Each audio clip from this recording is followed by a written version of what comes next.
evening. It's nice to see you again. It's nice to see the people at the webinar again. Even though I don't think we need much introduction, Dr. Saadi Adra, I'd just like to say a couple words for tonight's webinar.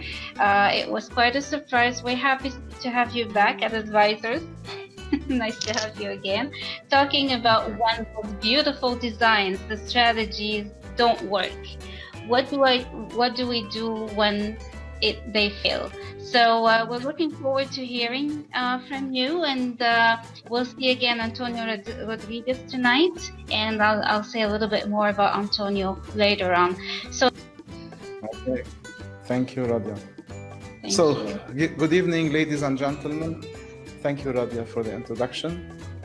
Thank you for your help tonight to be the moderator. At the end, we're going to take some questions, me and Antonio. Antonio will join us later on. So, good evening all. Again, I'm happy. And tonight's topic is again about strategy implementation. There are lots of things that are very important to cover on strategy implementation. So, before I start, as usual, I'd love to thank our PMI chapters, Budapest, Botswana, Mauritius, Tunisia, Zimbabwe, Central Italy, Uganda, Cote d'Ivoire, and Moscow, in addition to Strategy Implementation Institute and Guild. You know me, I'm CEO of Advisors, and my specialty is project management. My passion is project management. Tonight, we're going to speak about several items. Actually, 5 things to be specific. We're gonna speak about the strategy implementation roadmap. I covered this in the GDA OPM webinar. Nevertheless, today we're gonna go deep into that. Then we are going to present, this will take probably 3/4 of the time. Following, we're gonna make a quick strategy implementation assessment. Now, this is very, very interesting. It's interesting because it will help you utilize the strategy implementation roadmap, which I will be sharing as a document as well, for you to conduct your own assessment and identify if you are not succeeding, why. And after you identify why, we are going to analyze the gap. What is the gap? And you will find out maybe we have 10 problems, 20 problems, 30 challenges. Nobody can address everything simultaneously. This is why prioritization is important. We tend to start applying the Pareto rule, the 80-20 rule, with the things that either harm us the most or the things that are very much aligned or might pose a great impact to our strategy. And following that, how do we actually conduct these improvements to our strategy implementation that we uncovered with the assessment, prioritized, either through a strategy implementation office or a strategy implementation program. We're gonna discuss when each one will be more useful to the type of organization and type of strategy we have. And then we're gonna conclude with the strategy implementation professional. Nice thing about it, it includes most of the needed knowledge. So, to move on with our, presentation. Within the webinar advertisement, I mentioned these 2 statistics, one from Harvard Business Review. 2/3 of very well-formulated strategies. In the world, formulating a good strategy is not something uncommon. You do find very well-formulated strategies. The problem is in the implementation. 2/3 of the good strategies fail. This is much, and their failure is costly. Whereas 90% of the organizations don't even design a strategy implementation plan at all. Meaning they craft a good strategy and then they expect it will run on its own. They do not design the mechanism, the plan of how it will be concluded and implemented. It's like fire and forget, and nothing, no success occurs like this at all. So, I see that Antonio joined us, and at the right moment, because I'm just presenting a quote by Antonio and Robin Speculand, that you can outsource the crafting of this strategy, but not its implementation. We find in many governments and organizations around the world, they hire some of the big fours or big 10, and they will help them. They do proper benchmarking, they do excellent strategies, define the smart objectives, KPIs, initiatives, whatnot. And after that, what happens? In many cases, not too much. Why?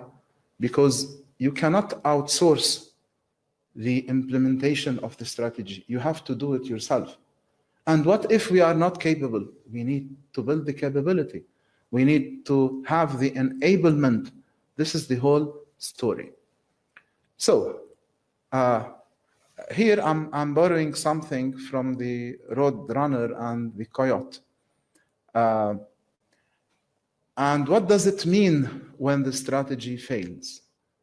When the strategy fails, this means the organization will still go on based on the previous strategy, on the assumption they were successful in it, or they would preserve their status quo.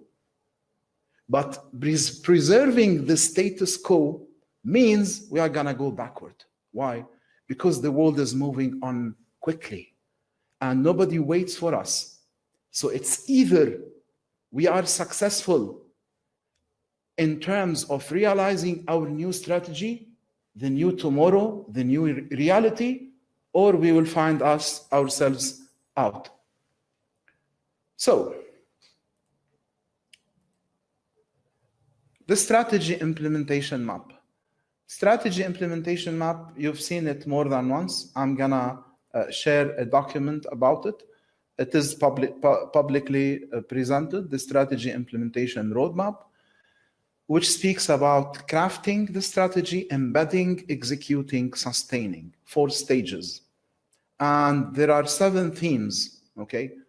Each theme will pass through these 4 stages: the leadership excellence, financial value, business model, stakeholder management, culture evolution, employee engagement, and track performance. We're gonna cover each one of them in detail. Now, as usual, I like to start with a poll. So our first poll, I'm gonna turn the poll on and I'm going to make the discussion. Now, first of all, with respect to this poll and all the other polls, there is no right answer, there is no wrong answer. All these are correct answers. I have prepared for you tonight 7 polls. 7 polls for you to think. I want each one to answer based on what he or she are facing in their own organization. So the first one, we're talking here about what? About leadership excellence pains, which means from your perspective or opinion, what is the most severe pain out of these 4? The first one, leaders habitually repeat past mistakes in implementation. It's easy. We follow what we know, unless we fight our tendency to repeat what we know. The second one, leaders do not share a consistent message across the organization while driving the strategy, coaching, championing the implementation. Okay, there's no one message, multiple messages, as if there's multiple strategies when it should be one.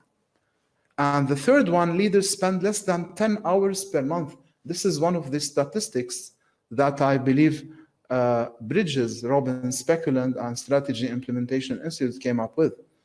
Leaders spend less than 10 hours per month on strategy implementation, while most of their times they focus on managing the business, managing the operation. Do you think this is right? The future of our organization should be the thing that our leaders spend or invest their times mostly in, while operations, which we know very well, should be delegated to middle managers. And the last one, as the organization is celebrating successful implementation, assuming we succeeded, most leaders forget to ask, what next? Okay, think, be a futuristic leader. So ending the poll, what I saw that 41% answered C, and then 32% B, 15% D, and 9% A. By the way, even the 9% who answered A, all these are correct. When we conduct an assessment, let's consider tonight, each one of us is conducting an assessment for their own strategy implementation, for your own organization. So when you conduct the assessment, maybe C is very important to you, more important than A. But in organization B, maybe it's vice versa. It's not about what is right or wrong. All these things are pains. We should take care of them. It's about which pain is more relevant to your context, to your organization, to your strategy today. And guess what?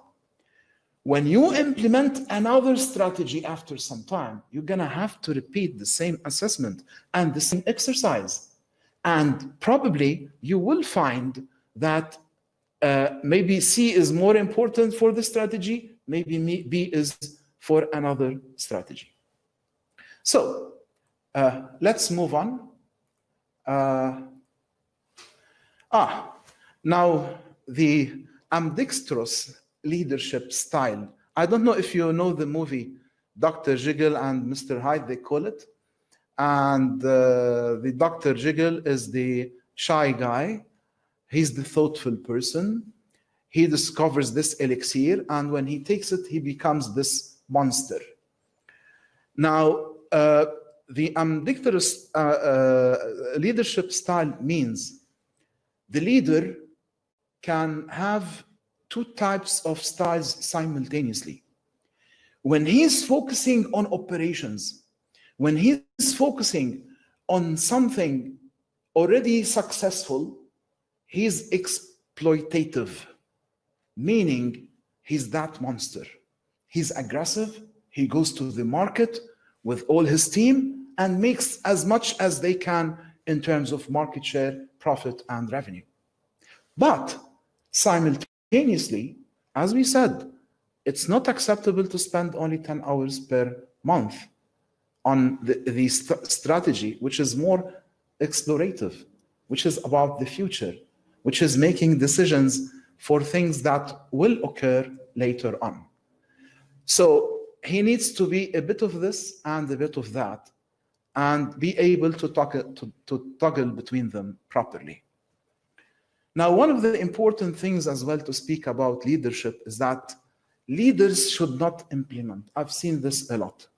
The CEO of the organization, and he has at least maybe 20 middle managers under him or her, and they go into the details for the operation of each manager, and they speak about each one of these.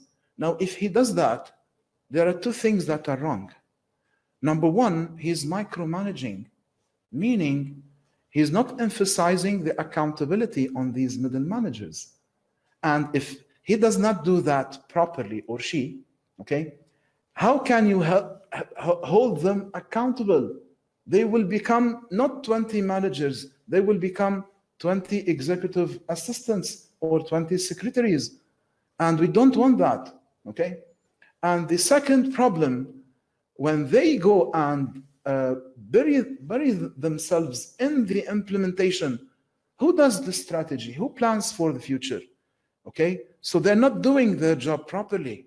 Their role is to drive and champion, okay? And employees These are the ones who take the implementation actions every day. While the leaders are always engaged, following up, facilitating, inspiring, coaching employees, overseeing and tracking implementation, providing the help whenever it is needed. Now, from the, let us consider the strategy implementation roadmap, our checklist. Meaning, for leadership excellence, there are sort of good practices, if I'm not gonna call them best practices, that we have to take care of. So if we are doing an assessment for our strategy, for our organization, we can ask these questions and score, yes, I have this, I don't have that, and so on. I'll show you the result at the end. Now, the second theme is the financial value.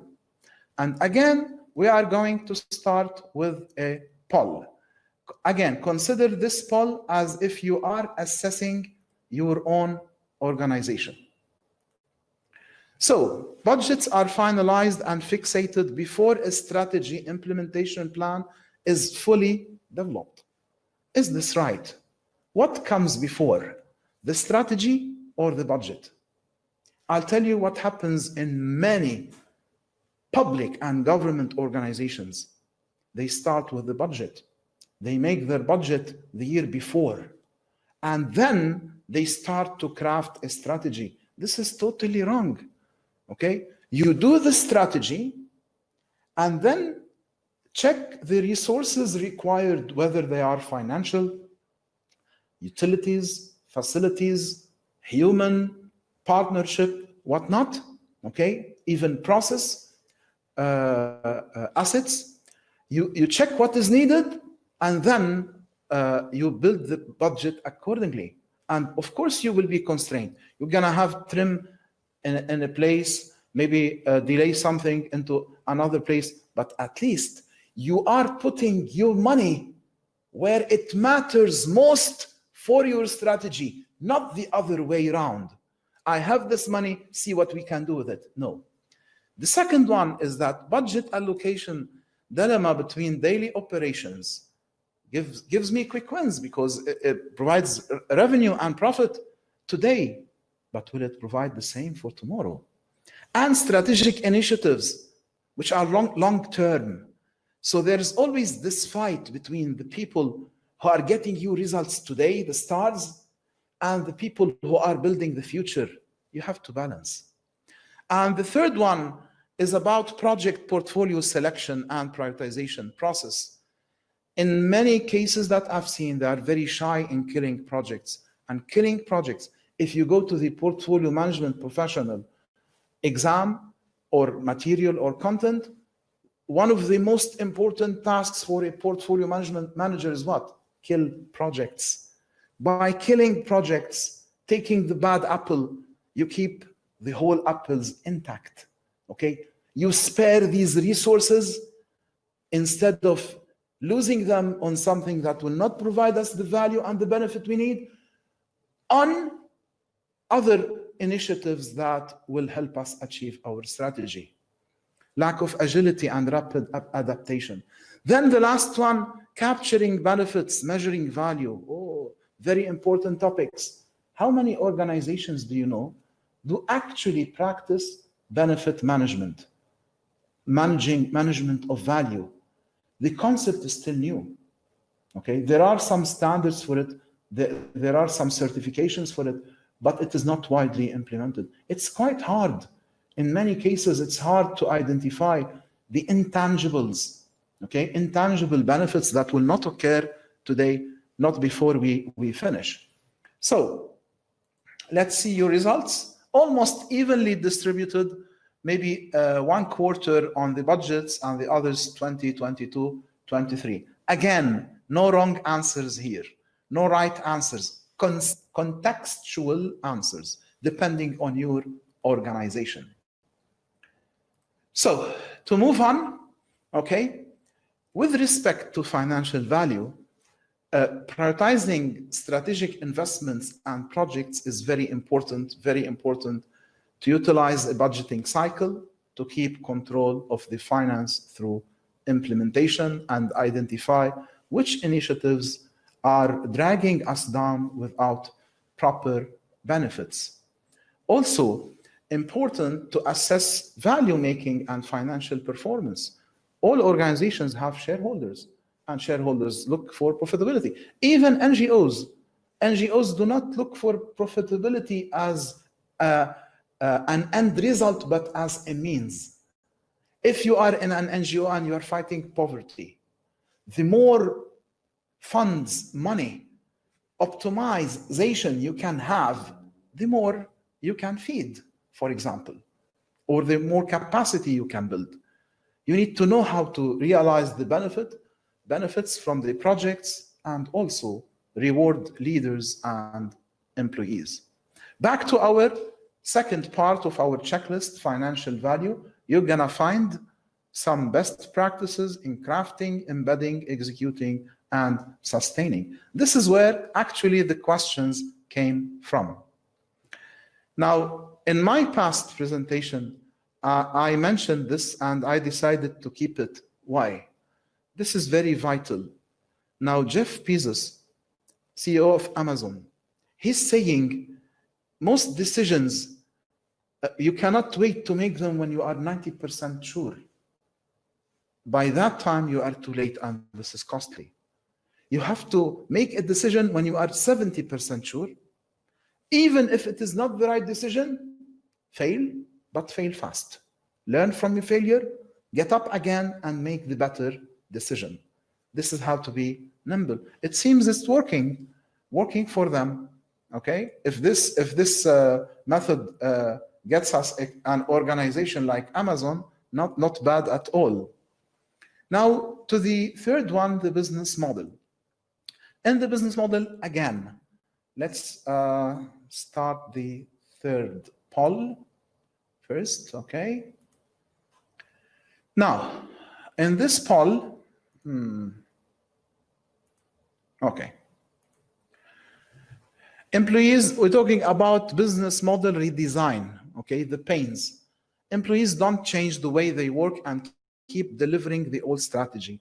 If they keep the same old habits, they will get you the same old results. But beware why?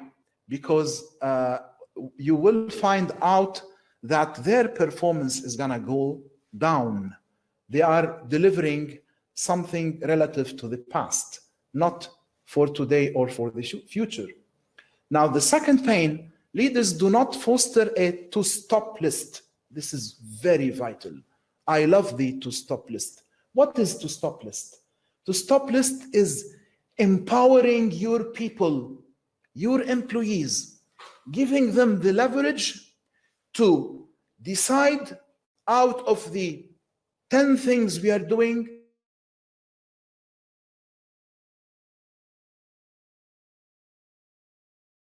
our tasks, if we drop them, maybe it will affect us. We spare the resources and we invested where it gets us the better results. This is applying Pareto rule, but applying it across the organization and empowering each one of the employees to do it, and of course in a proper and governed manner. Now see, business operation plan lacks adaptive digitization.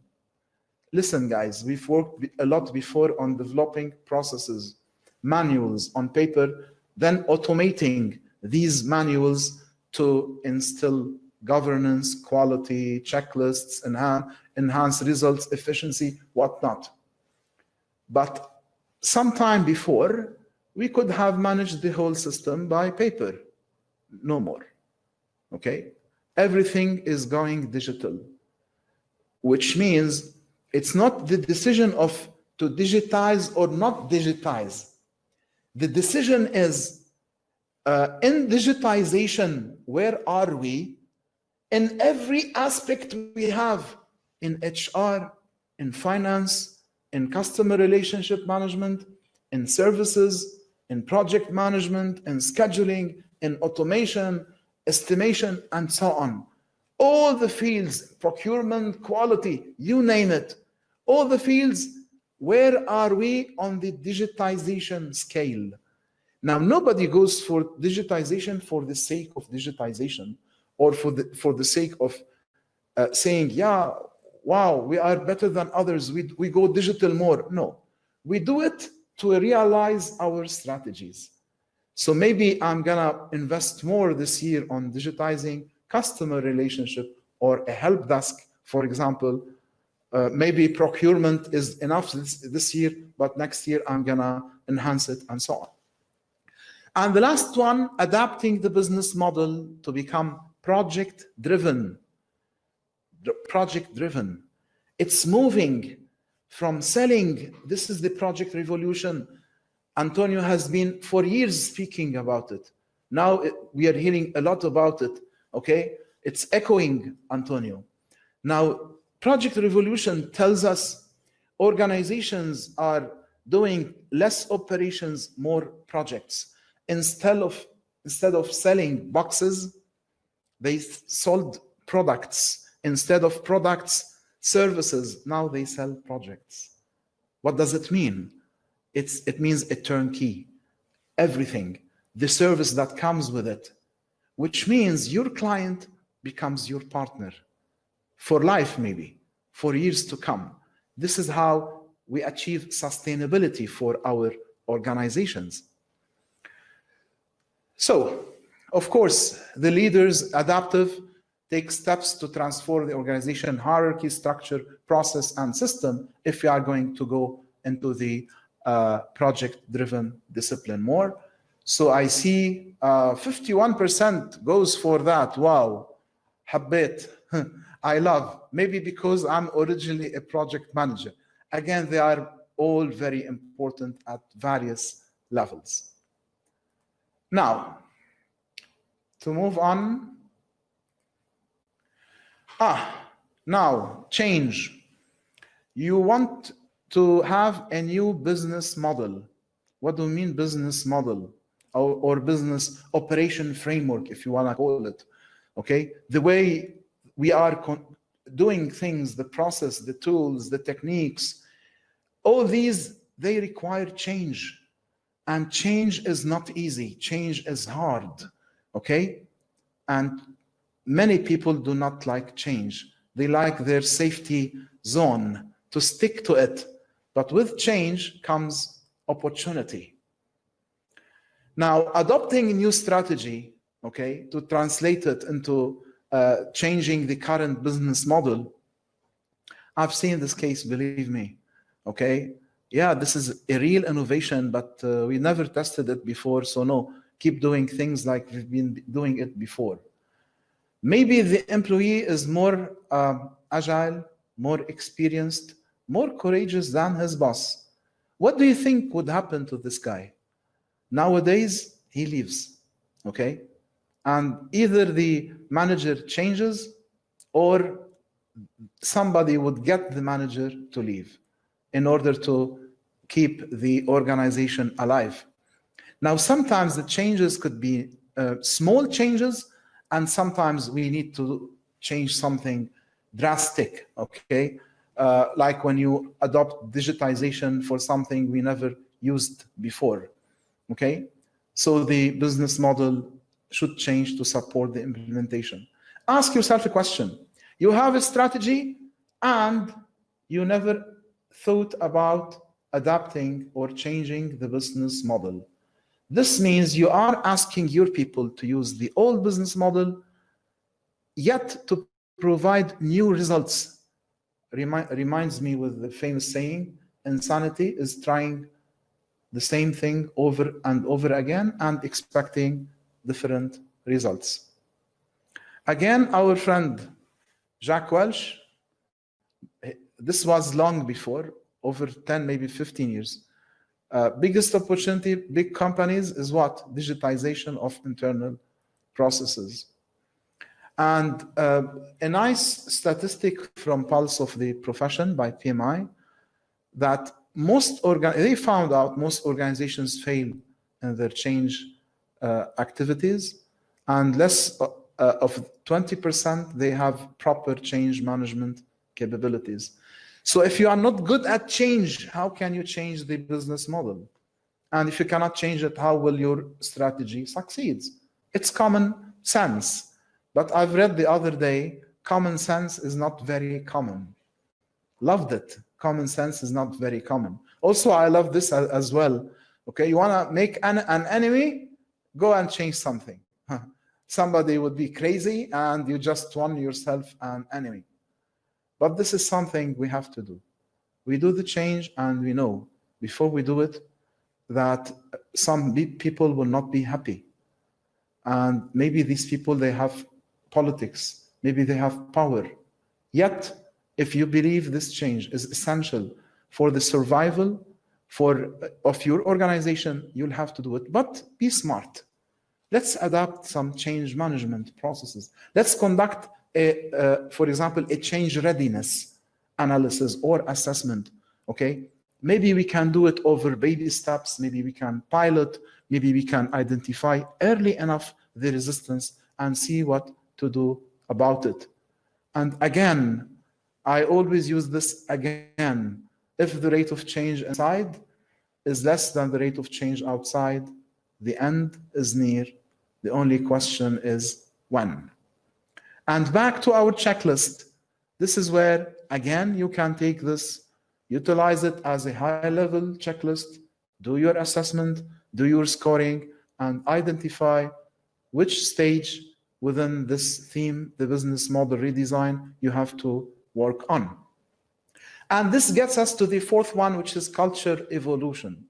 Again, we start with a poll. Let me turn the poll on. This is poll number 4. Okay, start the poll. Culture eats strategy for breakfast. I know now Antonio will be crazy. He believes that culture should not eat strategy for breakfast. This is why I'm putting this as a pain. If you still believe that culture eats strategy for breakfast, then this is something you should address. We're going to speak a bit more about it now.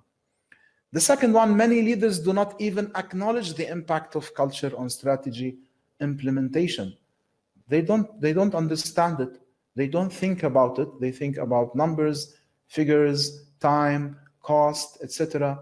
But the way people do things, the organizational habits, the values, the convictions, if they don't think hard about it and address it, their strategy will suffer.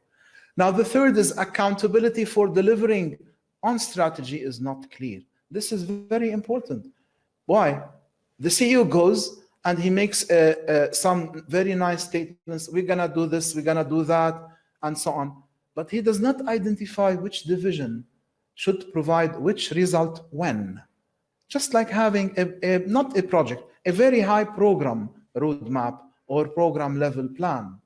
If he does not assign accountability for people to go and do detailed planning on their activities, nothing will happen. Everyone will say, not me. Somebody else will do it, the other side of the fence. The fourth one is that reward and recognition scheme does not encourage the action required to implement. I've seen this once in an engineering corporation where the reward and recognition for project managers comes from direct managers, functional managers from their units. Now, they started to take the highly successful project managers, assign them on highly visible projects, and before the project is over, once it is on track, they take them from it and assign them on another challenge. At the end of the year, their performance comes from their direct manager. And their direct manager, he does not know what they're doing the whole year. He just repeats what he knew about them last year. 1. 2, they don't have records of the success because before closing the project, it is handed over to someone else because we put the tough people on the more challenging projects to remedy and rescue them. And what did this do to this company? Many project managers left. You see how dangerous these things, okay? You might see it, yes, this is something, no, it's not just important, it is essential. Each one of these can kill your strategy. And each one of it, if you have it properly done, it is an enabler. It will help you succeed in this strategy and the coming strategy. And this is the nice thing about success. Once you start on the path of success, you don't go back. Once you learn how to do things right, you cannot do them in a wrong manner. You will do them right again and again. And the last one, culture as modeled by leaders is not nimble, agile, adaptable, transparent. Now culture is formulated by many things, but leaders should be role models. If the leader does not show compassion during COVID-19, for example, how do you expect managers to show compassion? So people follow the leaders. There are many stories about this. So ending the poll is your own assessment. So I see 30% on leaders, and then we have 28% on not acknowledging strategy. We have 18% on the accountability thing, 11 and 10% on the other two. Fine with me. You know your organization better than anyone else.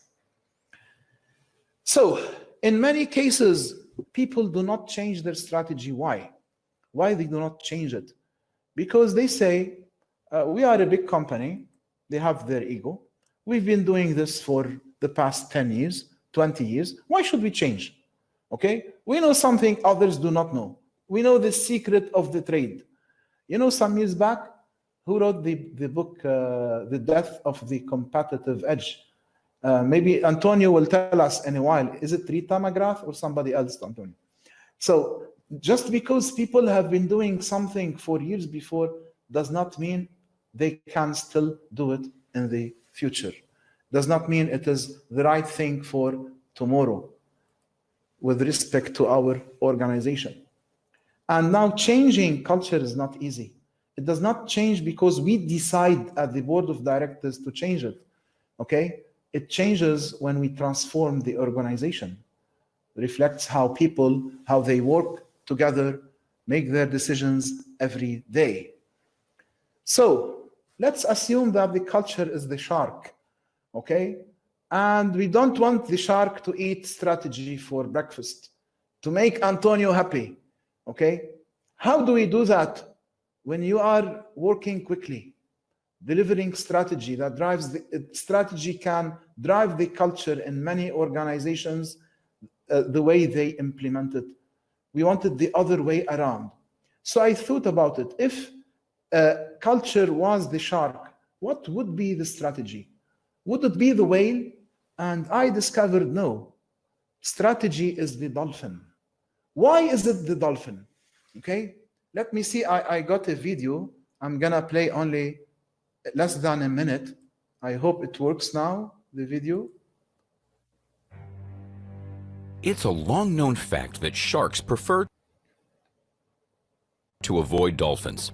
They swim away quickly when they see them, especially grampus dolphins. Simultaneously, in the stomachs of some sharks, we found parts of dolphins. How can it be that such fearless predators are afraid of cute and playful dolphins? Let's take a look at this. Why are sharks afraid of dolphins? Dolphins are mammals that live in pods and are quite clever. It's well known that dolphins are not as harmless as they seem and know how to protect themselves. When they see an aggressive shark, they immediately attack it with the whole pod, not giving the shark any chances of survival. This is why sharks tend to avoid pods with many dolphins. Dolphins have some advantages over sharks due to the way their body is built. Their upper fin makes them very flexible. The combination of soft skin and a flexible skeleton structure allows them to be efficient in a fight. The vertical tail of the shark is flat and limits their up and down mobility, while dolphins have horizontal tails that allow them to have great mobility and a quick way to change directions in a fast attack.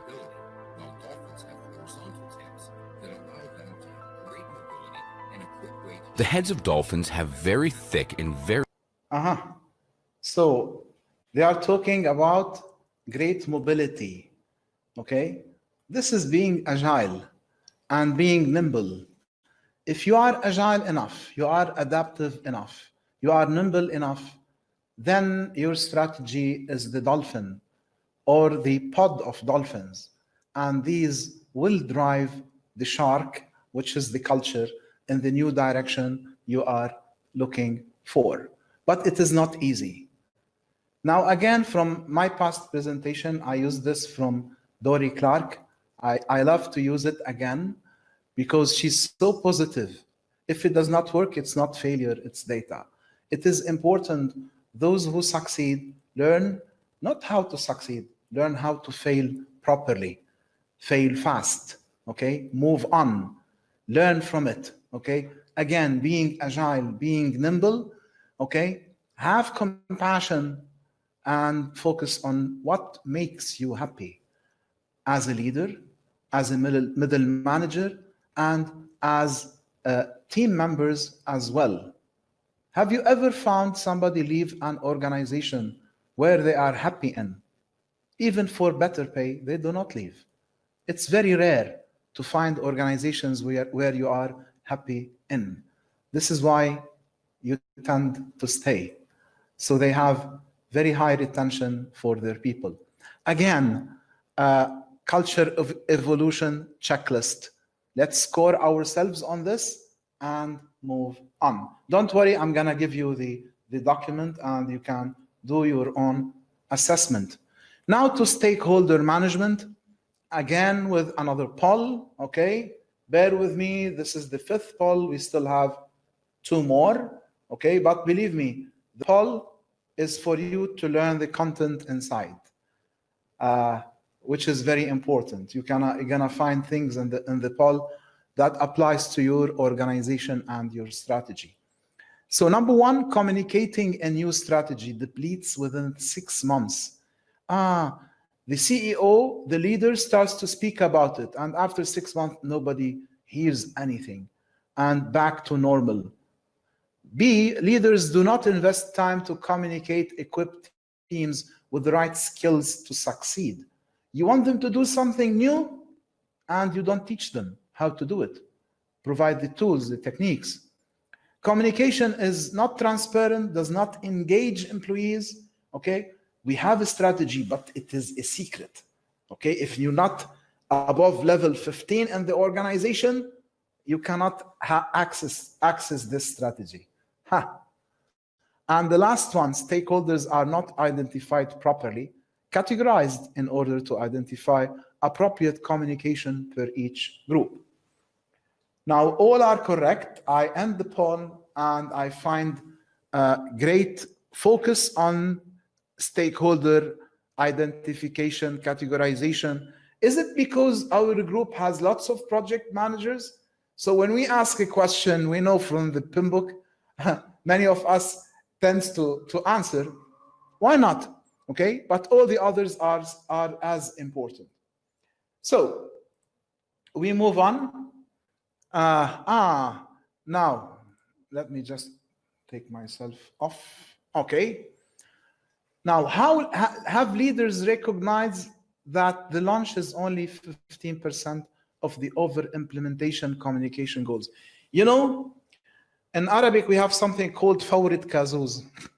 Now, fawrit kazuz is when the Coke or the Pepsi, okay,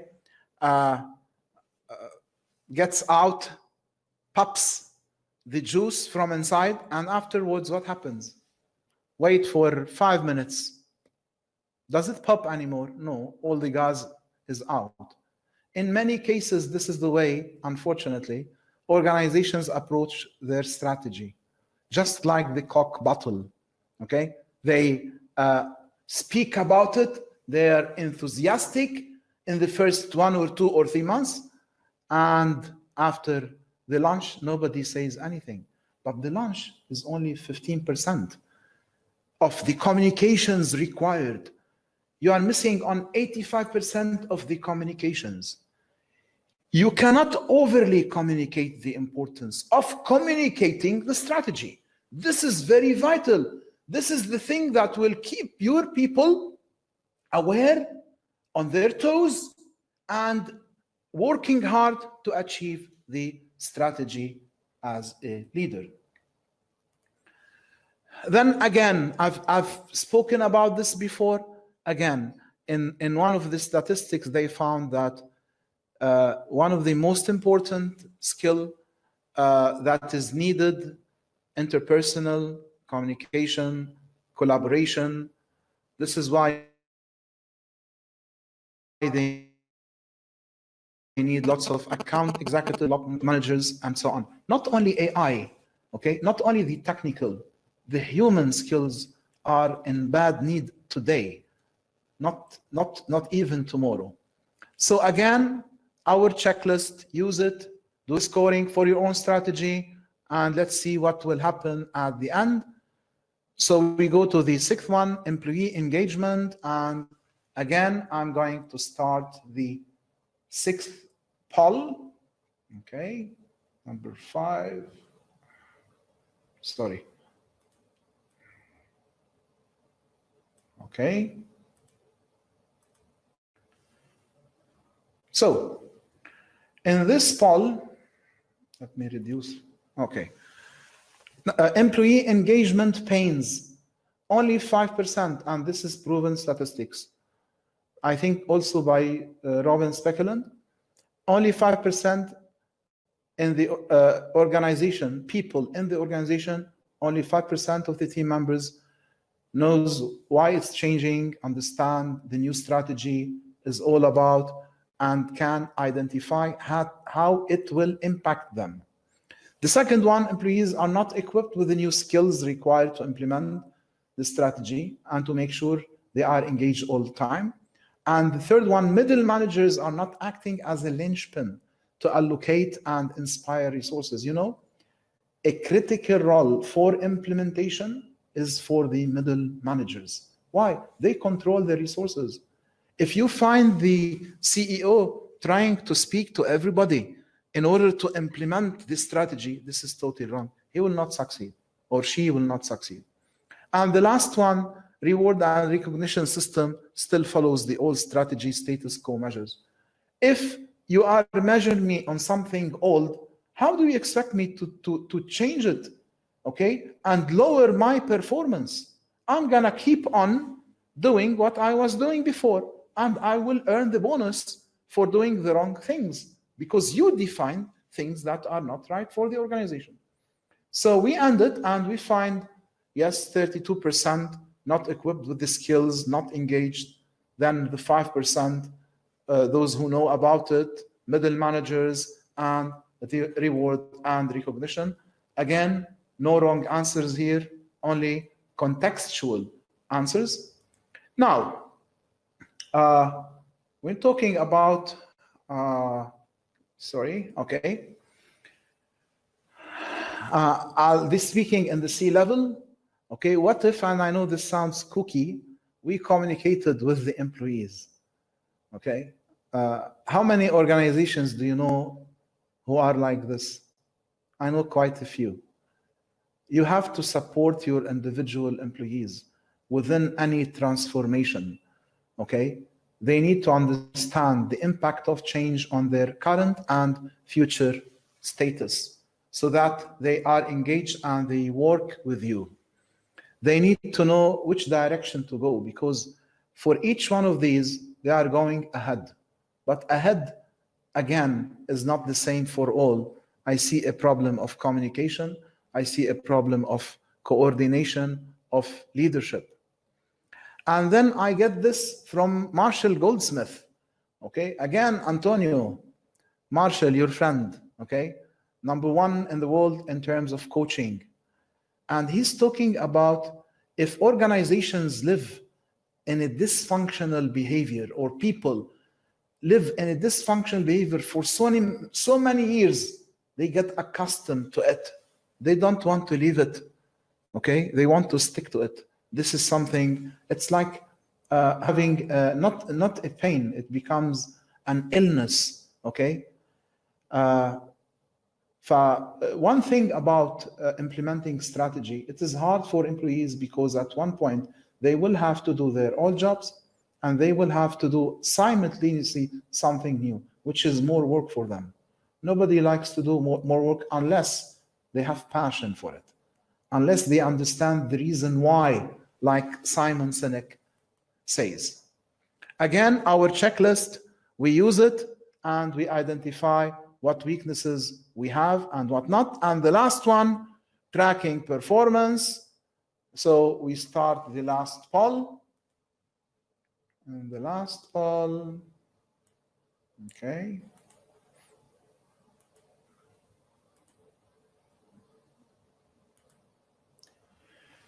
About track performance pains, existing performance system follows old strategy and status quo. We are still measuring using the old means. Conducting frequent reviews to keep implementation on track is not common. If you don't do this monitoring mechanism, because review has two things. Review by itself, this is monitoring. And when you find things that do not match the objectives of this strategy, what do? You do control measures. You change something. You do a corrective action. So if you don't do reviews, it will not fly on its own. Number C is the implementation review does not challenge the original strategy assumptions. Just because we made assumptions in the beginning does not mean it is right. Okay? We know from project management there is no plan that can be implemented as crafted exactly. This is the whole concept of why we have something called agile methods or agility, because we do not know the future. We have to adapt quickly, work faster, be near our clients, okay? Give empowerment to the people near the client at the delivery. This is the essence of being agile and nimble. And the last one, knowledge for identifying right performance indicators and measures to track them is weak. No corrective measures are taken. Many organizations do not know how to set KPIs, okay? Whether from balance cards to projects to operations, they do not know how to do it properly. If they don't know how to do it properly, what cannot be measured cannot be managed properly. So I see the last one. Most of you loved it, and then we have some answers on the rest. So let's move on. Of course, when we talk about performance tracking, when you do it, you're gonna find misalignment. Sometimes this with a strategy. We decide to do one thing, but actually what we are doing is something different. And the more you wait for the control or corrective action, the harder it will be to correct. You're gonna have to do this more often and quickly. It's much cheaper to change early. And the more you wait, the more expensive it is to do the performance. Of course, you need to learn what to measure, okay? What metrics to use. This is a science by itself, okay? You need to choose adequate objectives and business models, okay? Not like the one when I have had a very big lunch, okay? Luckily, you see only the upper part of me. Not the other one when your son tries his father or grandfather, I think, suit for the first time, and you have your checklist. You use the checklist, and this is the whole strategy implementation roadmap. And what I'm going to do, I'm gonna share the strategy implementation roadmap. You can download it as we speak, because download it now if you like, please, because I'm gonna remove it. Maybe I'm gonna put something else in a bit. And this gets us to a very interesting topic. We've been speaking about, let me put myself on the side first, okay. Okay, we've been assessing, we've been asking questions. And within this matrix, we have the 4 stages of crafting, embedding, executing, and sustaining. At the same time, we have the 7 modules. Let us say the questions you asked, the internal assessment you did for your strategy within your organization. You found out on a score of 1 to 5, 5 being green, perfect, and red is 1, for example, that you do have excellent crafting, leadership excellence, embedding. You have some executing, but weak at sustaining. So you come up with this result. What do we do with it? People love to see scores and percentages. So let's turn this into scores or percentages, okay? Let me move myself again. I'm gonna go up, okay? And smaller, okay. So calculating, just add the scores that you gave for each one. So it's 14 for leadership excellence, which is 14 out of a maximum score of 20. You are scoring 70%. For the next one, 65, and so on. This will help us to identify that tracking performance is something very weak. Maybe we have to start a track performance. If we don't have enough resources to do everything at the same time, this helps us identify the problems where we have to start with. And also it can show us from another dimension, the maturity of crafting, embedding, executing, and sustaining.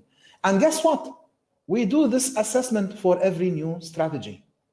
But what I expect, when you build a capability in the organization that becomes green for strategy A, next year for strategy B, it should remain green. If the green becomes yellow or red, you do have a problem in knowledge management, a problem in quality, a problem on retaining knowledge, retaining good skills, okay? Which means you have to address this in your organization. So we identified our issues, our problems, and now we have certain metrics. This is important. Why?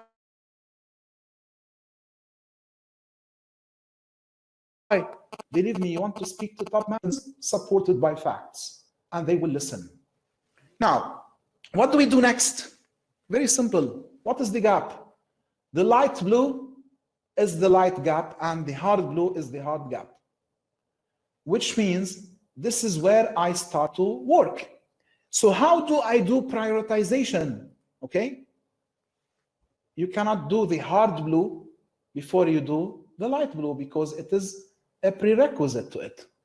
You cannot score in maturity the sustaining if you are weak at crafting or embedding.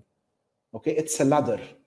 Each stage is dependable on the one before it. This is how we do maturity assessment. It is how we used to do it in OPM3, PMI Organization Project Management Model, in P3 and 3 by Axelos, in other capability maturity models. Now, maybe the ones are not all the ones. This depends on the capability you have and the capacity in your organization. This is where we have an exercise to identify which areas we will start with, because maybe we cannot start with all of them, okay? So after we identify the areas we need to start with, we come up with the initiatives. Now you have a portfolio of projects and programs to fix your strategy. This is internal. For example, building capabilities for successful strategy implementation, leadership and middle managers, maybe some training for them. Portfolio management information system to provide visibility. Digitization projects to update, automate certain processes. Implementing benefit realization framework. Restructuring, reorganizing projects to accommodate a new transformation. Coaching leaders. Change management program methodologies. Role redefinition and reallocation of resources. These are some of the few concepts you will be addressing. Which ones? Nobody knows. You know better. Because when you conduct the assessment And when you identify where the pains are, and afterwards you do the prioritization, maybe for organization A, we start with the benefit realization. Organization B, we start for coaching leaders.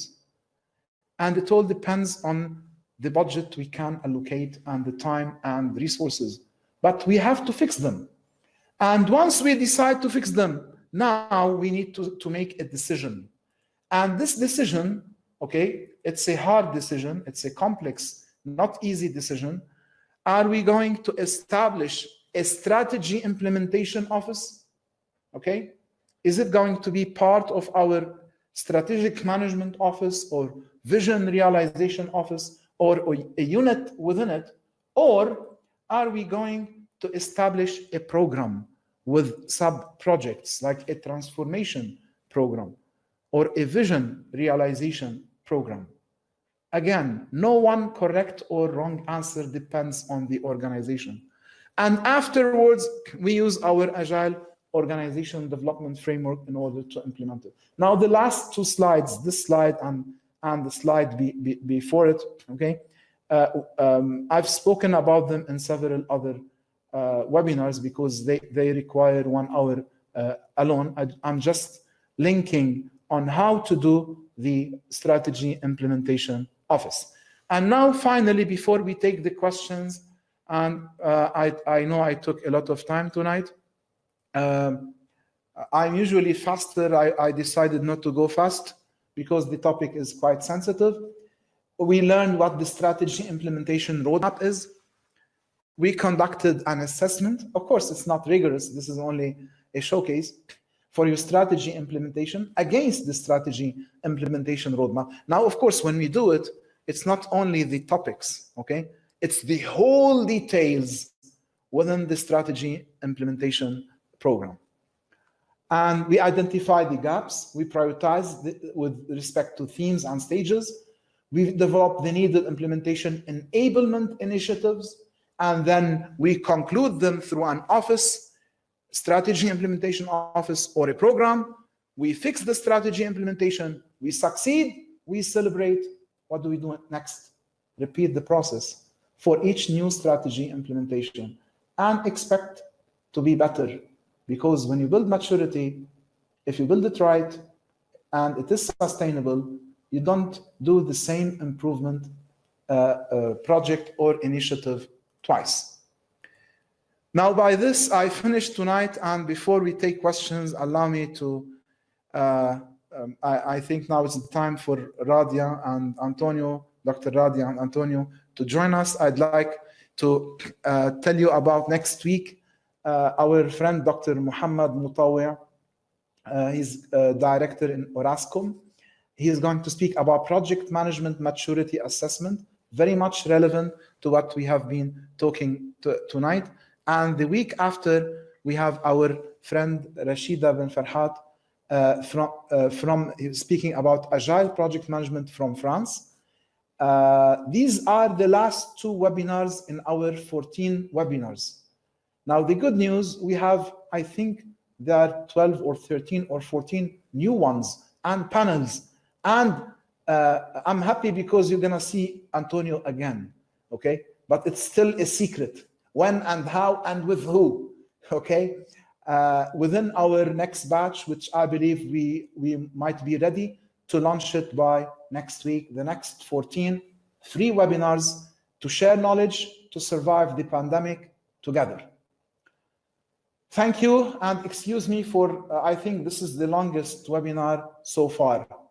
Okay, we kept you, Antonio, until now. So welcome, Antonio, and Radia, we are all yours. This was the past webinars. One thing about strategy implementation, professional by APMG.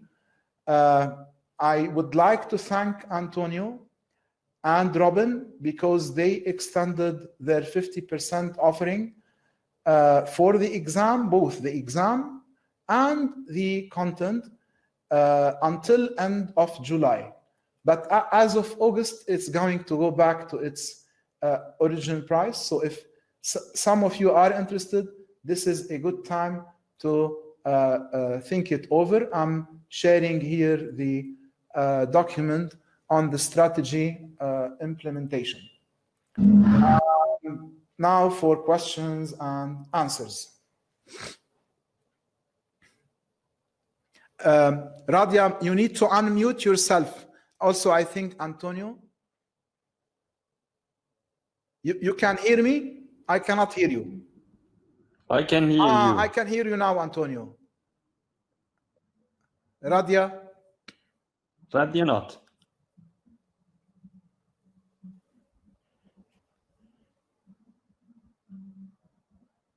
Say something.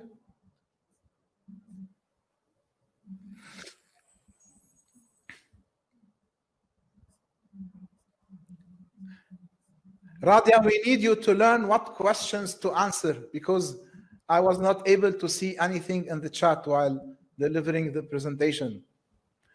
I'm lucky tonight because yesterday we had a fascinating webinar with APMG, with Antonio, myself, and Camille Mrouz, who's one of the selected PMI Youth 50. I believe Radia is rebooting herself, so we will wait for a bit. She'll come back soon.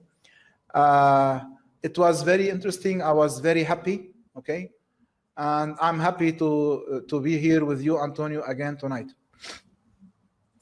Thank you, Saadi. It's always a pleasure to be with you and your extremely smart audience. I'm always looking forward to hear the questions, the comments, the challenge. It's just feels like being at home with family. Mm-hmm. Yes, actually, the beautiful thing, Antonio, is that we are a family now of people in 50 countries, and this only happened during the pandemic. Okay, at least something good came out of it. Okay, positive. Hi there. Can you hear me now? Yes. Yes, we can. Okay, great. I had to go and come back.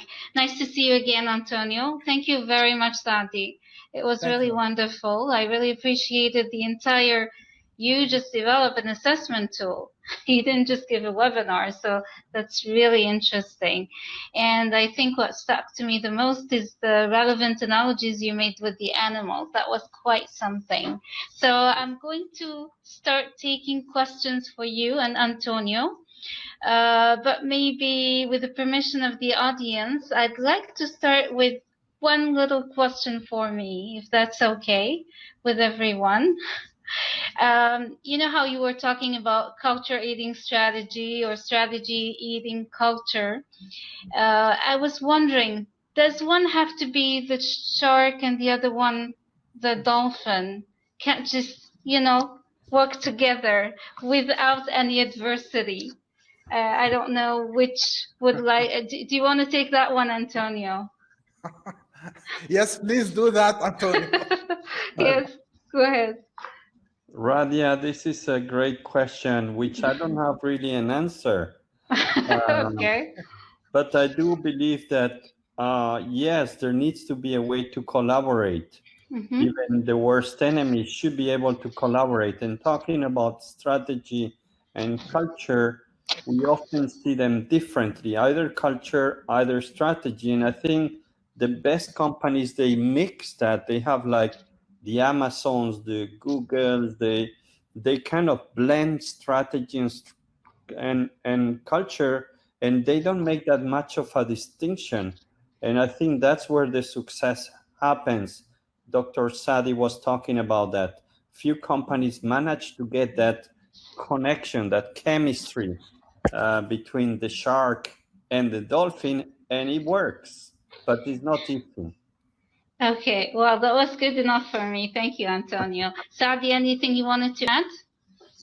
Okay, using the culture and the dolphin, it's like an exaggeration, okay?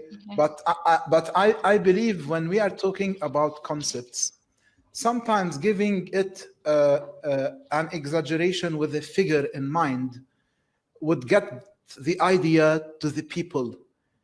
because I want them to get scared of the culture if the culture is not working well. If they get scared of the culture of the shark, which might eat us, they will work on it, okay? And they should work together like the dolphin, because a single one is not capable on his own to change the culture. But together, when they have a conviction, when have a vision, an objective, I think they can do much. Thank you, Saadi. There is a question from Gurpreet. I hope I'm pronouncing your name right. How does this implementation roadmap works with or in synergy with Cotter's change model? Okay. Antonio? Antonio? Great question. The Cotter change model, the 8 steps of Cotter is something that I think most of us we've used, and there are some elements from Cotter, especially when you look at the beginning, when you think about a sense of urgency. Sense of urgency is something that you need. Saadi has mentioned that several times, the need to constantly rethink your strategy and adapt, and don't sleep on success, but rethink it. So the sense of urgency is something that you would see today in the elements like business model. It's something that we cover in the roadmap. It's something that we ask every year to rethink about your business model. There is a part on stakeholder engagement as well, which is Cotter talks about building the coalition and making sure that people buy the idea behind the change. So we've not mapped the 8 steps with the 7 steps of the roadmap, but the elements come through several times. It's a good suggestion. Maybe in the future we can connect more directly, but at the moment it's just references, and a lot of the principles are being used in the same way. Great question. Thank you, Antonio. Fatima and actually was asking, how can we learn this process? And I think it was Firaz who was also who was asking, how can you conduct this assessment? I paired the 2 questions because they're quite close to each other. So how can we learn the process, and how can we conduct the assessment? Saadi. Okay, learn the process. I suggest they take the course. It contains all the information. Now, to conduct the assessment, it depends. If the person who learned the content, he or she, they have some good experience in strategies, in organizations, in projects, operations, whatnot, they can conduct the assessment for themselves. Otherwise, they might revert to a consultant to assist them. But the consultant role is a slim role. Why? Because he would or she would help them identify the pains. But who owns the pains? Who owns the implementation? They should own it. Okay. There's a famous saying in Saudi Arabia, "Ahlu Makkah adra bi shi'abiha." Okay. The inhabitants of Makkah know Makkah better than anybody else. Okay. So it's all about empowering the people within each organization. Thank you, Saadi. Anything to add, Antonio? I think he said that is something we're starting to develop, and I want to thank Dr. Saadi for being the first one to propose such a model worldwide. So today it's something that has never been seen before, and I'm very proud to see that my friend Saadi has shown that and explained that very well and very detailed. Thank you. Thank you, Antonio. Aren't we all proud?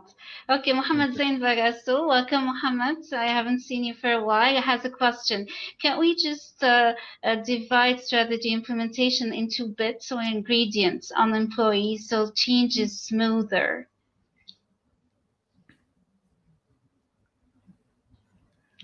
So I'll repeat the question and you'll Yes, tell me if please. it's clear enough, okay?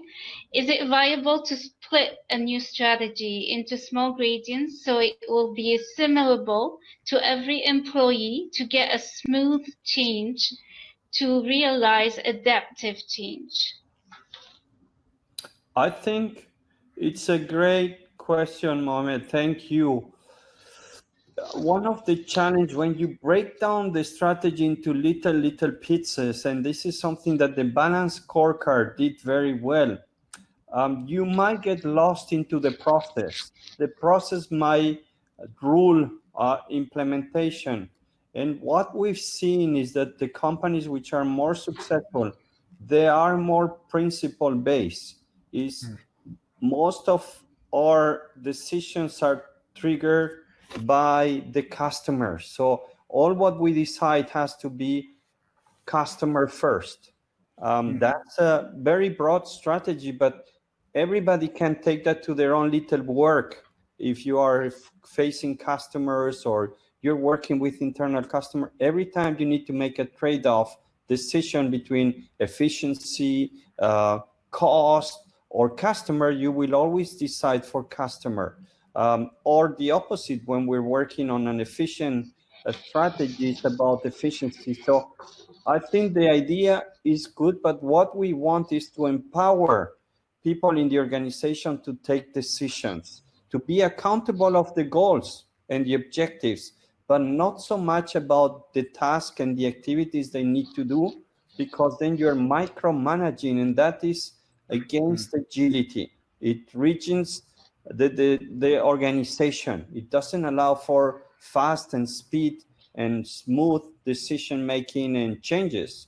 So I see the point, but I think we need to move more into giving people accountability, goals and objectives, but not so much defining what they need to do in detail. Dr. Okay.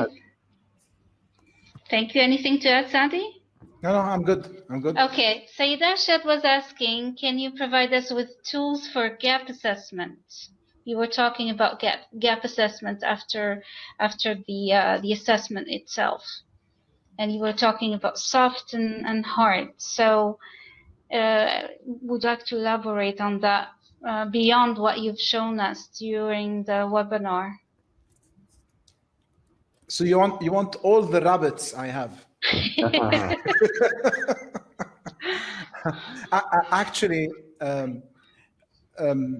because I worked a lot in OPM3, okay, and the organization project management maturity model is similar to other maturity models. There are bases for it, okay. There is the concept of the ladder. There's the concept of asking, doing excellent interviews, hearing the story from the people, okay, not interrogating, no, okay, looking for keywords, capitalizing, drilling on them, being evidence-based, okay. He or she says it. I'm not saying they are a liar.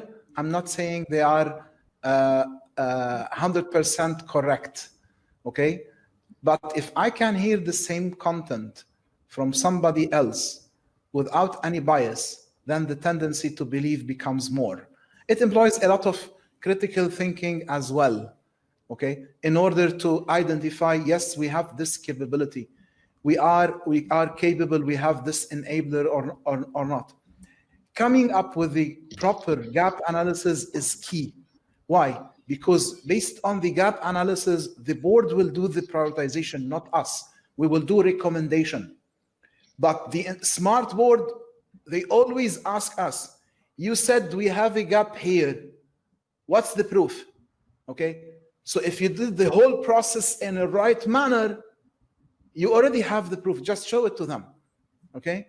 And then you are trustworthy. And now they have a document, the gap analysis, they can build on it. They can prioritize and move on next.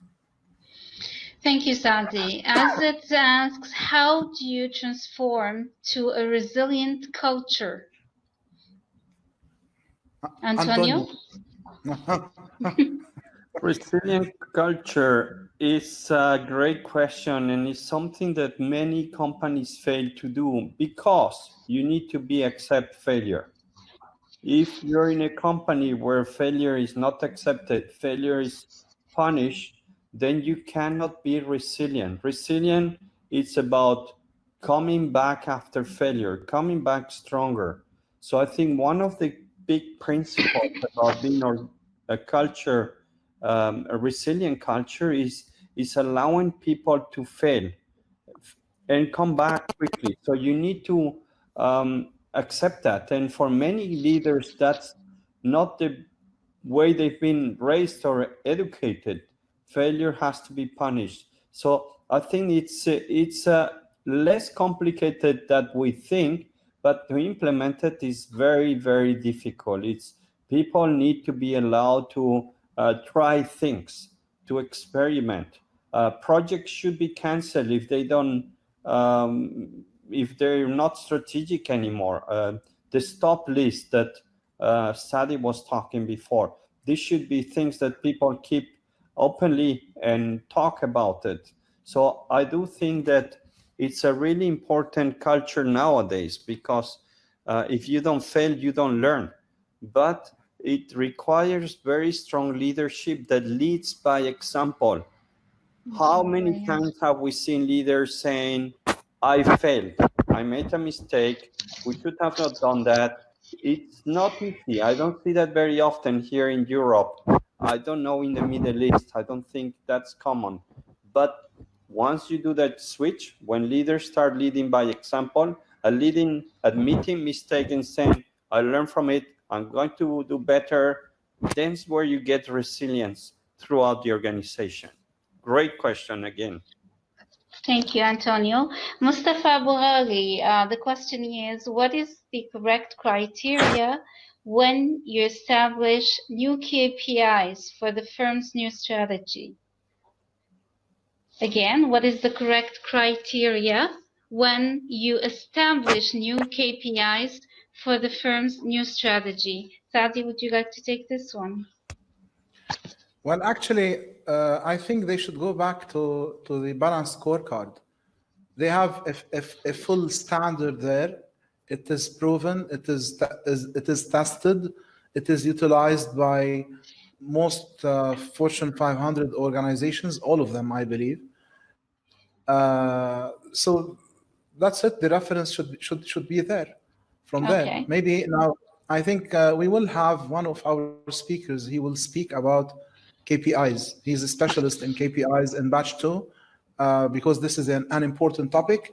I cannot answer about it now. It needs one full session, but I promise a speaker will speak about it. Yes. Okay, thank you, Saadi. Antonio, you were talking before about micromanagement. So Victorine is asking, to what level can micromanagement affect strategy implementation? I think it's one of the, Victorine, thank you for the question. I think it's one of the biggest challenges for strategy implementation, micromanagement. You do need sometimes micromanagement. I'm not 100% against, but today in a world where we work with professionals, knowledge workers, people who want to learn and take challenges, the more you micromanage them, the more they will be hindered. Their potential will be blocked. It's something that leaders have problems because it's about delegation. It's back again to allowing people to mistakes and grow from them. So I think micromanagement was really needed in the world of efficiency. I talk about the world of efficiency where things were much more stable. Today we are in the world of change, and change is about experimentation, it's about projects, it's about failure. So you cannot micromanage change. Change has to be led. So I think micromanagement, it was a great concept 50, 40 years ago. Sometimes might be needed, but it's a very different way and world today. If to the point of having self-managed teams, when you look at Agile, you don't have really bosses. So I think, yeah, it's a hinder for strategy implementation. Great question. Yeah, absolutely. You have more and more empowered teams nowadays, especially with agile teams. So the pendulum is going towards empowering the teams, right? So actually about that, Ahmed Khaizat asks, in your opinion, how often should the strategy be refreshed? Every 3 years, 5 years? Saadi, would you like to take this question? Sorry, I did not get it. Something. Okay, so in your opinion, yes, in your opinion, how often should the strategy be refreshed? So changed, I guess. You know, as a good practice, every 3 years, every 5 years. Will your answer be that it depends? What would you say about that? First of all, Ahmed Khaizat will be one of our speakers. Okay, so I will welcome him. Okay, and Welcome, if he Ahmed. keeps on asking hard questions, I'm gonna get back on you, Ahmed. So you can run, but you can't hide, eh? Yeah. Now, Okay. it's not. It depends. It's based on the context where we are. Like if they say in Silicon Valley, they can't do a strategy beyond a year. Maybe every 6 months they visit it. Nowadays, everybody's reviewing their strategy. Now we started to review our strategy in the beginning of COVID-19, and we did not end the COVID-19 pandemic arena yet. We are reviewing our strategy. Each time we have a new bit of information.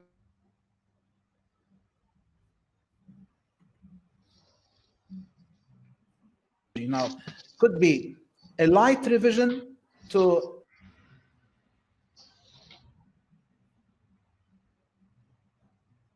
Antonio, is sound cutting off? It goes here. to Mars, in the direction of Mars. Okay. Whereas when something major happens, like the pandemic, no, we sit and brainstorm and we redefine everything because the world has changed. Okay. I don't think there are strategies nowadays for 3 to 5 years, not today. Okay, because nobody knows 2021 how it will look like. So how can I plan for 2025? I have a vision for 2030. Okay, I have goals, but to detail the strategy, we are taking it every day by it, I mean, on its own. No. I don't think the vision of any country or organizations included anything like COVID-19 in the strategy, did it? That was quite a surprise. Thank you, Saadi. So I'm looking at more questions here. Sorry. Okay. Nabil, I'm not sure I get your question, so I'll ask you to maybe clarify it in the chat box, please. Faris, welcome everyone, of course. What is the best method to align all the structures of an organization to common strategic goals and achieve accountability? Would you like to take this one, Antonio? Yeah, Faris, very good question, very challenging question. I've been thinking about this, and for today's world, to be able to do strategy implementation, I'm thinking more and more that maybe we need to have different organizations without the same company. We should have part of the organization which is focused on efficiency, the one which is about operations and about fast delivery. We should have another part of the organization focused on innovation and prototyping and testing. And we should have another part of the organization focused on projects and project delivery. So I think we are still evolving in ways of organizing ourselves. The origins of organizations was to control the work, to ensure quality, to ensure consistency of delivery, to manage economies of scale and cost. We are in a very different way. So I'm thinking more and more that organizations will need to have different structures within themselves. You see that, I've seen that in BNP Paribas, the bank, where part of the business was working fully agile. And some parts were still with the branches and delivering customer service and attention to the public. And some parts were just looking at startups, investing in startups like ecosystems. So the concept of organization, as we've learned with the organization structure, the CEO, the board, and I think it's disappearing with the new world. And I just don't have the picture right now, but I just know that the hierarchical organization is dead. Thank you, Antonio. I actually think that many of these questions could lead to actually master or PhD thesis. They're quite challenging. I'm glad we have such a smart audience. And the next question I really liked, Farid Karaimi asked, do you think that organizations should change their strategy now, or should they wait until things are clearer? So clarity with maybe post-COVID and the new normal and so on. Saadi? Yeah, of course they should change now. Why? There are things they should stop doing now. Okay? There are investments they should put on hold now. And there are certain problems they should solve now. Okay? The best time to build a capability or a capacity or learn a new skill is when you don't have too much delivery in hand. This is golden time. And I've seen many people, most of them individually, they are learning. Okay, this is beautiful. Now, the more important is when organizations make a strategy to qualify their people, the ones they really consider as assets, make good use of the time, of the dead time, okay, so that they can utilize them to realize their strategies in a bit. But definitely, they should start to review the strategy immediately, but they cannot finish it now. It will be an ongoing work on strategy. Is this something you've seen, Antonio? Ongoing work on strategy. It cannot be fixated now. What do you think? I agree. I think the question from Farid is great. I think if you look at the past crisis, the financial crisis, it was a game changer for the new, for the old organizations. Many of them, they didn't recover because they were not agile enough in changing their strategies. They were thinking, we're going to go back to the old world. Why should we change? Just navigate the crisis and we go back to the old. What happened during that crisis is that we saw new business models coming in. Uber, Airbnb, all these new high growth businesses were born in the crisis of 2008. So I would expect some new organizations coming now in this crisis. I hope it's one of yours and you become as big as Uber or Airbnb. But I think the mindset of the senior people is, well, we hope that things go back to normal. And I don't think that's going to be the case, even worse than in 2008. So meaning that we need to have different strategies. We need to explore. We need to test, like Bezos was 70%. We just are not sure we'll do it, but let's try it. And we'll see in a few months if that works. So great question. Yes, we need to change strategies more often than ever. Okay, thank you, Antonio. It is past the 90 minutes right now, so I'm going to ask whether you want to keep going with 170 or 60 actually people in the room, or so your call and the attendees call too. Would you like to take two more questions and we wrap things up? Okay, Antonio? Okay. I'm used to this in Saadi's calls. They never Yes. finish on time. Yeah, there's always too much interest to finish on time, Antonio. Yeah, I don't care. I don't mind. That's the thing. Okay. You know the nice, you know the nice thing about agility, okay? We can say we are agile and we are adapting.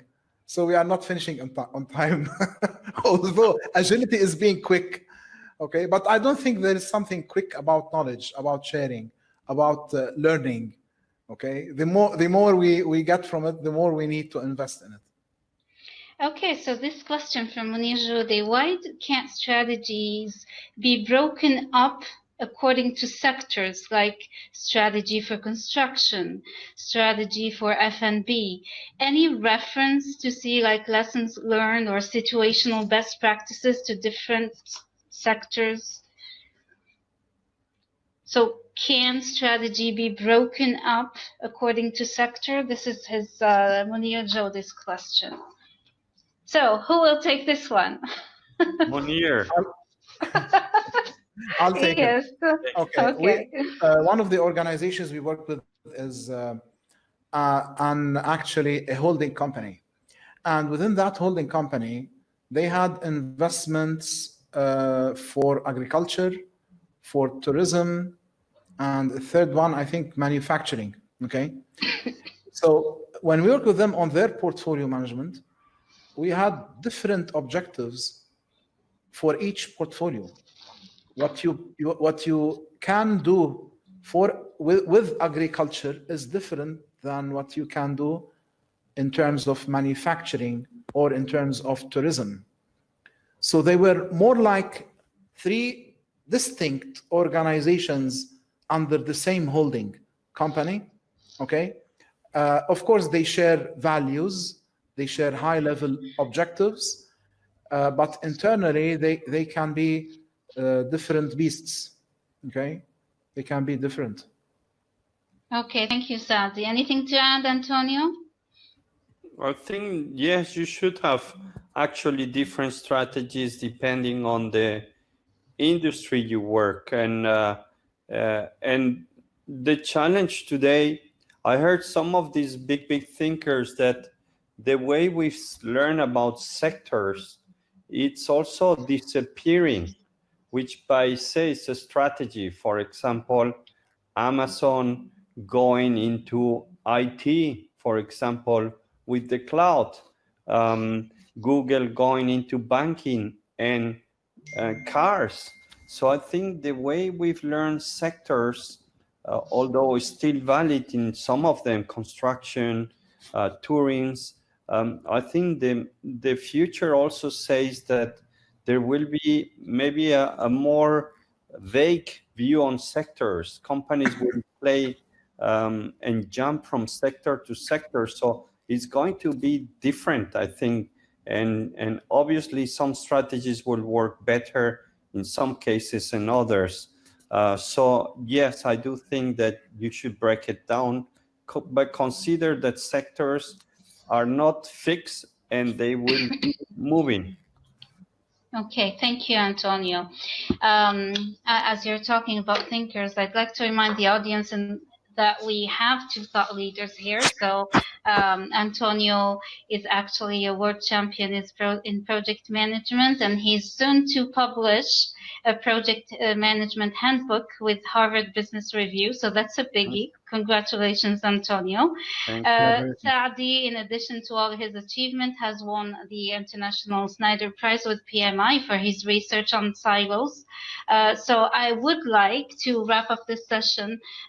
Both of your thoughts on actually, yes, Sabai's questions. In this VUCAS world, how do you think we can design a strategy that can be flexible and adaptable? So I'd like both of your opinions on that, and then we'll call it a night.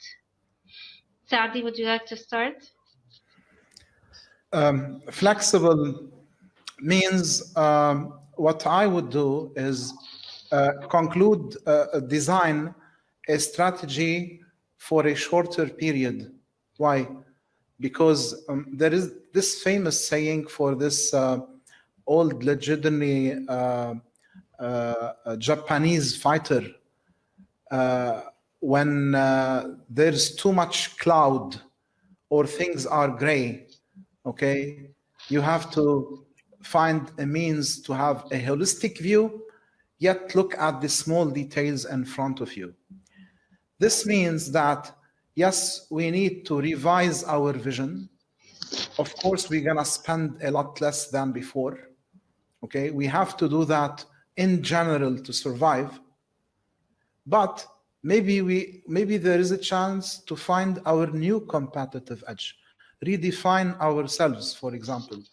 What is based on the why, like Simon Sinek says, okay, what is the thing that feeds us from within, that connects with our clients? One of advisors' strategy for now and 2021 is something we discussed and came up with: no clients, only partners. Okay, any organization or individual where we have a commercial relationship with is not considered a client. We are changing the terminology internally, and with them, they are our partners. And you do the best you can for your partner. If your partner is happy, you are happy. Okay, I think we need we need to focus more on the client. Some organizations like Zoom or WebEx or others, or those who manufacture masks or hygiene equipment, or even Amazon, they had a 100,000 hiring, I read the other day. So some organizations, because of the pandemic, they found great opportunities to benefit themselves and their communities. I think we need to seek all the time these opportunities. This is the role of the leader. They cannot sleep. They need to look for a new opportunity. Well, sleep at least a few hours a night. That's a requirement, right? To keep thinking straight. Thank you, Saadi. Go ahead, Antonio, please. Well, I think just to wrap up, and I think more talking about us as professionals in the future of work, something we've been thinking a lot. My view is that most of what we have seen and is being offered for us for development has been around how can we drive our car faster or more agile, and this is what we have. The curriculums available today are how can we do the driving of our cars faster. And I think what we've tried to put together in the Strategy Implementation Institute and Strategy Implementation Profession is, you can drive your car, but we want pilots. How can we fly planes? How can we fly helicopters? So we need to have that bigger picture. Yes, agile is important, project management is important, change management is important, but we need that opportunity to go up into a bigger picture and connecting the dots. And I think the future is right for people who take those steps, who can be perfectly delivering a project, to understand agile, to run a small organization, to create a startup and create value, drive a nonprofit. So I think the future is bright for our community. We just need to adapt and learn some key aspects, bigger picture. And then I think we can be the next generation of leaders. I'm almost sure that they will come from these groups that are listening. Some participants of these calls will be the future leaders, the future CEOs of the world. So I'm very, very excited about the future. And I want to thank Saadi for the invitation, Radia for the great facilitation in the question, and all the participants who put, like you said, Radia, PhD questions. Yes. Absolutely. Thank you very much, Antonio, for giving us more of your time and beyond expectations again. Thank you so much. Thank you, Saadi, for wonderful presentations. Thank you, all attendees. Sorry we couldn't put all the questions through, but the ones you asked are quite challenging. We'd need a few hours to put them all through. So have a very safe night, a very safe week, and we hope to see you next Wednesday, inshallah. Have a great night. Inshallah. Bye-bye, everyone. Thank you. Bye-bye. Bye. Bye-bye. Okay.